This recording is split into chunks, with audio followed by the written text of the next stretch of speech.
Hello friends, good morning. This is Balun Patel. Welcome back to our channel.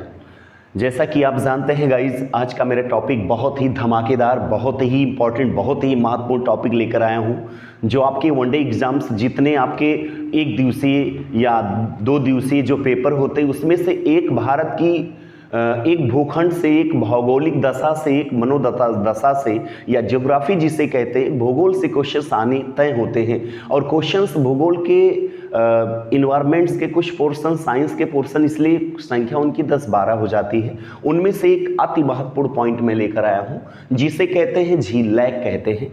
Lack कैसे बनता है, भारत में कौन सी झील किस राज्य में स्थापित है तो उसकी विशेषता क्या है, ये सब चीज़ें आज आपको बताने को बहुत अच्छे से मैं बताऊंगा और उम्मीद है तुम्हें बहुत अच्छा लगेगा और आप याद भी हो जाएगा आपको। तो चलिए, भारत के झील, इंडियन लेक्स जो होते हैं, आप जानते होंगे भारत के झील, भारत के सभी राज्यों में अपना अलग अलग नाम से होता है, उन नाम की कुछ विशेषता है, उनके बारे में बताएंगे आप। व्हाट इज लैक, पहले तो ये बताओ झील क्या है। झील किसे कहते हो? जल का वह स्थिर भाग जो चारों तरफ भूखंडों से घिरा हो, जो चारों तरफ भूखंडों से घिरा हो, उसे लैक कहते हैं। क्या कहते हैं? एक लैक कहते हैं। कभी कभी भूस्खलन आ जाता है, वो कौन सा लैक होता है? जो आपके बाल्किनो यानी जिससे ज्वालामुखी से बनते हैं, वहाँ भूस्खलन आता है, वो भी आपको बताने को आज मिलेगा। तो भारत की झीलें, वह झील जल का वह स्थिर भाग, स्थिर रहता है, स्टेबलिश रहता है, जो चारों तरफ भूखंडों या स्थल खंडों से घिरा होता है, उसे हम झील कहते हैं। अब झील को देखा जाए तो इसका जो क्लासिफिकेशन, वर्गीकरण होता है ना, टेक्सोलॉजी कहते हैं, टेक्सोलॉजी। तो इसमें जो भारत और विश्व यानी वर्ल्ड और इंडिया दोनों को मिलाकर अगर देखा जाए तो इन्हें 4 वर्गीकरण में बांटा गया है। किसमें गाइस? 4 वर्गीकरण में बांटा गया है। पहला दिया है भू संचलन के निर्माण, भू संचलन से निर्मित झील जिसे कहते हैं टर्बुलेंट कहते हो, ट्रबुलेंट लैक कहते हैं। क्या कहते हैं? ट्रबुलेंट, यानी भू संचलन, यानी भूमि के आने से जो होता नहीं कि कहीं पर भर जाए, भट जाए, तो उससे जो पानी भरते हुए चला जाता, तो उसे भूस्खलन कहते हैं। ये दूसरा आता है ज्वालामुखी। ज्वालामुखी क्रिया से क्या होता है guys? Lake of formed by volcanic action कहते हैं इसे। ज्वालामुखी से जो फटता है लावा वगैरह, मैग्मा वगैरह, उससे जो लैक बनता है उसे ज्वालामुखी कहते हैं। वास्तव में भारत में लोनार झील एक है। लोनार आप जानते होंगे महाराष्ट्र, मध्य प्रदेश, महाराष्ट्र आपके एमएच में है। वो लोनार झील, देखिए मैंने दिया भी है लोनार झील, एक ऐसा है जो ज्वालामुखी के फटने से, इसका रंग आज भी ज्वालामुखी के रंग से, गुलाबी रंग से अभी भी प्रतीत होता है। तो ये भी इसकी विशेषता मानी जाती है, बस इकलौता ऐसा है।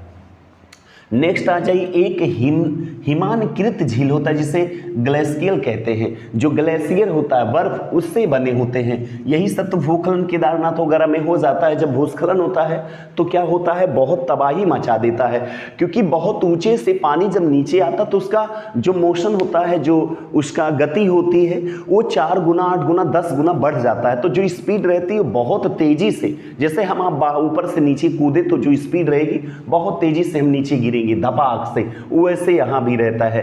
और अगर जिसमें ज्यादा वेट है, गिरने में बहुत कम समय लेता है, तो ऐसे ग्लेशियल कहते हैं लैक। और कुछ ऐसे होते हैं जो नदियों से, जैसे भी मानसरोवर झील का नाम लिया जाए, आपके विक्टोरिया झील, जैसे नील नदी, अमेजन है, मानसरोवर से आपके तमाम ऐसे झील, नदियां बहती रहती हैं। तो इसी नदियों द्वारा निर्मित झीलों को क्या कहा जाता है? Lake formed by rivers. जो नदियों के सहयोग से रिवर्स बनते हैं, लैक बनते हैं, उन्हें कहते हैं रवि। ये 4 फॉर्म्स में मैंने बांट दिया है। भू संचलन से निर्मित, ज्वालामुखी के क्रिया के निर्मित और हिमकृत झील के निर्मित, नदियों द्वारा निर्मित झील होते हैं। ये 4 वेरी इंपॉर्टेंट, इन्हीं के विश्व में क्लासिफिकेशन किया गया है लैक का, झील का। भारत की झीलें देखेंगे कौन कौन सी है गाइस, तो आप देख सकते हो। पहले हम आपको लेकर जम्मू एंड कश्मीर में लेकर चलेंगे, JNK जिसे कहते हो, जो नाग से संबंधित हो, शेष नाग हो, अनंत नाग हो, ठीक है, नागिन हो। अगर ऐसे शब्द आते हैं तो भी किस में जाता है? जम्मू। तो जैसे नागिन हो गया, वेरी नाग हो गया, शेष नाग, अनंत नाग, शेष नाग, और इसमें एक आप जानते होंगे बुलर, मीठे पानी की सबसे गहरी झील बुलर, डल वहीं पर है। तरसर झील भी है, और मानसबेल झील भी वहीं पर है, मानसबेल झील कहा जाता है। तो ये गाइज कहाँ है? जम्मू कश्मीर में है। तो नाग संबंधित, नाग हो जाए, बैरी नाग हो जाए, अनंत नाग हो जाए, शेष नाग हो जाए, डल हो जाए, बुलर हो जाए, और आपका तरसर है, मानसबेल है, ये सब झील कहाँ के हैं गाइज?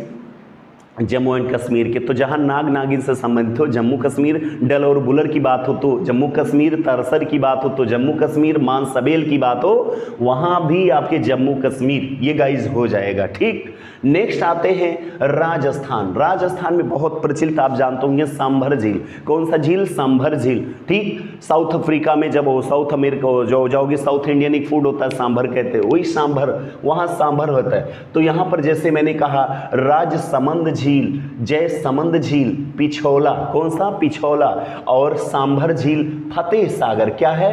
फतेह सागर है वहां पर, और डिडवाना भी है, नक्की भी है, लुनस्कर है, लुनस्कर, लुनस्कर आप इंपॉर्टेंट पूछा गया एग्जाम में है। तो जयसमंद, राजसमंद, पिछोला, सांभर, फतेह सागर, नुक्सपुर और नक्सपुर और लुक्सनपुर और डिडवाना, नक्की, ये सब कहाँ है? राजस्थान। कहाँ है? राजस्थान। ठीक, यहां पर राजस्थान दिखाया जाता है। तमिलनाडु की बातें किया जाए तो भारत के सबसे कोने हिस्से पुलिकट झील क्या कहते हैं? पुलिकट झील कहते हैं, ऊटी कहते हैं और यारकाउंड कहते हैं। पुलिकट झील याद होगा, पुलिकट झील पे आपके वास्को डिगामा आया था पहली बार। तमिलनाडु क्या आया था? पानी के जरिए, यानी जहाज के माध्यम से आया था, तो आप पुलिकट झील पे पहुंचा था। उत्तराखंड में अगर ताल ताल आता है तो उत्तराखंड की बातें हो, नाग नाग की बात आता है, जम्मू कश्मीर की बातें हो, और समंद समंद की बात आता है तो राजस्थान की बातें होती हैं। अगर सागर सागर की बात आता है तो आंध्र प्रदेश की बात होती है गाइज। तो सात ताल, नैनीताल, तालों में नैनीताल, बाकी सब तलैया, ये गाना भी आया था, और गाना अच्छे और फेमस, इमिनेंट या जो फेमस चीज़ें होती है, फेबुलस चीज़ें उस पर बनती है। तो सात ताल कहते हैं, नैनीताल कहते हैं, भीमताल कहते हैं, देवताल कहते हैं, खुरपा ताल कहते हैं, क्या कहते हैं? फुरपा ताल कहते हैं। ये जो सब ताल आए हैं ना, ये सब उत्तराखंड में है, जो पहले उत्तरांचल हुआ करता था। आपके जो ओजस्वी आपके यहाँ के योगी आदित्यनाथ जी हैं, आपके उत्तराखंड के मूल निवासी हैं। और अपवाद में बातें किया जाए तो सूरज ताल, यही एक अपवाद है। सूरज ताल हिमाचल प्रदेश में है गाइज। कहाँ है? हिमाचल प्रदेश में, वो विशेष कर ध्यान देना, हिमाचल प्रदेश में सूरज ताल। बाकी सात ताल, नैनीताल, खुरपा ताल, भीमताल, देवताल, ये सब कहाँ के हैं? उत्तराखंड के हैं। हुसैन सागर पहले आंध्र प्रदेश में हुआ करता था। 2014 में जब तेलंगाना अलग हुआ तो हुसैन सागर कहाँ चला गया? तेलंगाना। लेकिन अभी कहीं ना कहीं वो पुत्र पुत्र होता है, बाप बाप होता है, इसलिए बाप का नाम पहले आता है। हुसैन सागर आंध्र प्रदेश, कहाँ बोलोगे? आंध्र प्रदेश। तेलंगाना अब भले हो गया है।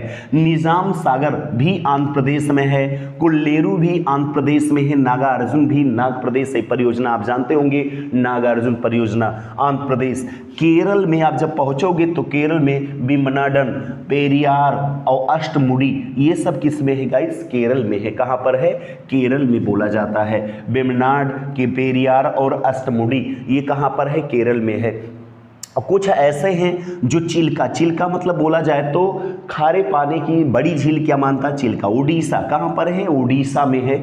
उड़ीसा की बात आ गई तो अभी आप जानते हैं हाल ही में वहाँ के आपके द्रौपदी जो मुर्मू जी हैं, पहली बात आदिवासी यानी एसटी बाई कास्ट से जा रही हैं। आपके बहुत सौभाग्य की बात है, बहुत ही जान लीजिए खुशी की और गौरवंती की बात है, गर्व की बात है, गरिमा की बात है कि हमारे आदिवासी पहली बार ऐसा जो है आपके भारत के राष्ट्रपति पद हेतु जो है उनका नामांकन किया गया है माननीय जेपी नड्डा के तहत।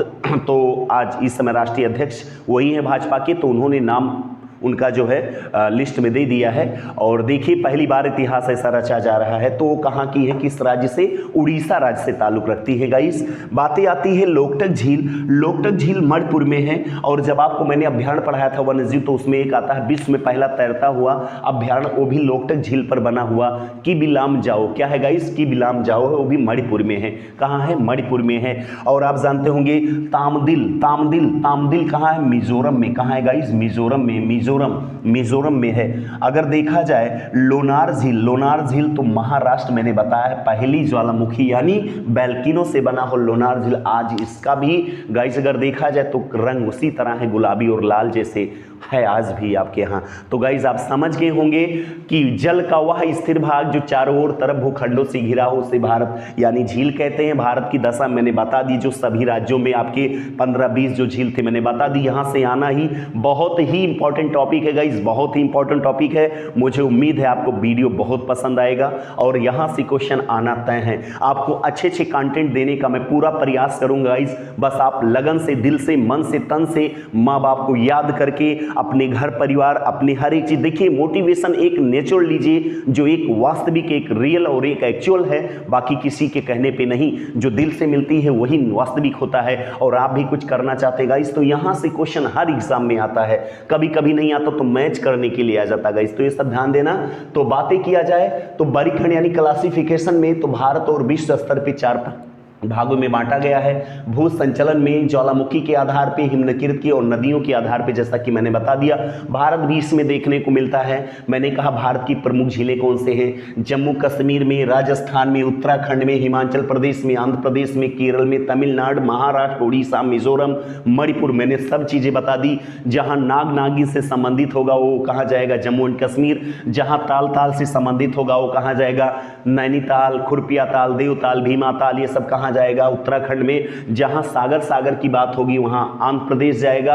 और जहां पुलिकट, ऊटी और प्रागौड है तमिलनाडु में जाएगा। केरल में वेम्बनाड, पेरियार और अष्टमुडी जाएगा।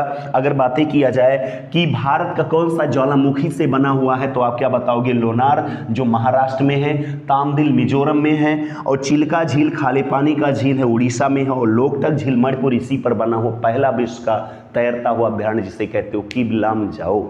तो हमें लगता है गाइस आपको पसंद आई होगी मेरी वीडियो।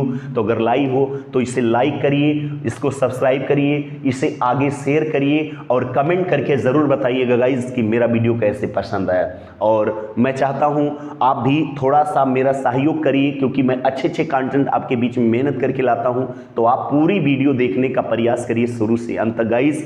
तो इसी वीडियो के साथ मैं विराम लेना चाहता हूं। जय हिंद, जय भारत।